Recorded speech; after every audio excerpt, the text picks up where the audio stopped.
Hello friends, हरे कृष्णा। कैसे हो आप सब? आप सबका हरे कृष्णा बाई पूजा चैनल में स्वागत है। तो आज हम आपको पुरुषोत्तम मास महात्म का 14वां अध्याय सुनाने जा रहे हैं। तो चलिए शुरू करते हैं। बोल बांके बिहारी लाल की जय। श्री नारायण बोले, राजा इसी प्रकार चिंताग्रस्त रहता था।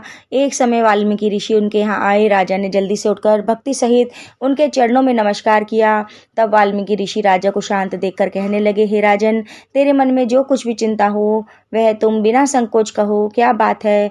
दृढ़धर्वा ने कहा, महाराज, आपके चरणों की कृपा से सब सुख है, परंतु हे ब्राह्मण, एक बड़ा भारी संदेह मेरे मन में है। सो इस वन के तोते के मुख से लगे हुए शूल को आप दूर कीजिए।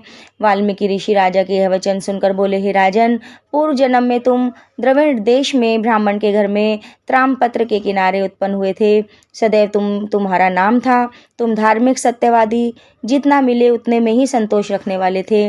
तुम्हारी स्त्री उत्तम गुणों वाली गौतम ऋषि की पुत्री गौतमी नाम से विख्यात थी। गृहस्थाश्रम के धर्म में चलने वाले सुदेव को कितना ही काल व्यतीत हो गया, परंतु उनके संतति नहीं हुई। एक दिन आसन पर बैठा हुआ अपनी स्त्री से सेवा कराता हुआ थका हुआ वह ब्राह्मण कहने लगा, हे सुंदरी, संसार में पुत्र से परे कोई सुख नहीं, क्योंकि तप दान से उत्पन्न पुत्र परलोक में सुख देते हैं। शुद्ध वंश में उत्पन्न हुई संतति इस लोक में और परलोक में सुख देती है।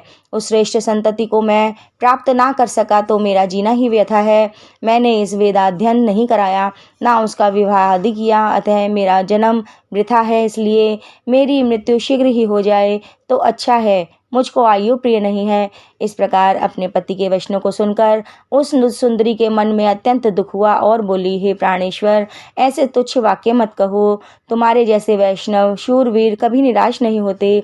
हे विप्र, आप सत्य धर्म में तत्पर रहें। आपने तो स्वर्ग जीता है। पुत्र की इच्छा है तो हरि जगन्नाथ की आराधना करो।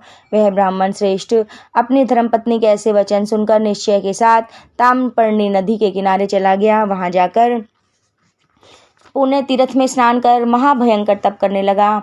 ऐसे उस तपोनिधि के 4000 वर्ष बीत गए। हे ब्राह्मण, उसके तप से त्रिलोकी कांप उठी। सुदेव का महाउग्र तप देखकर बड़े वेग से गरुड़ पर चढ़कर भक्त वत्सल श्री भगवान प्रकट हुए।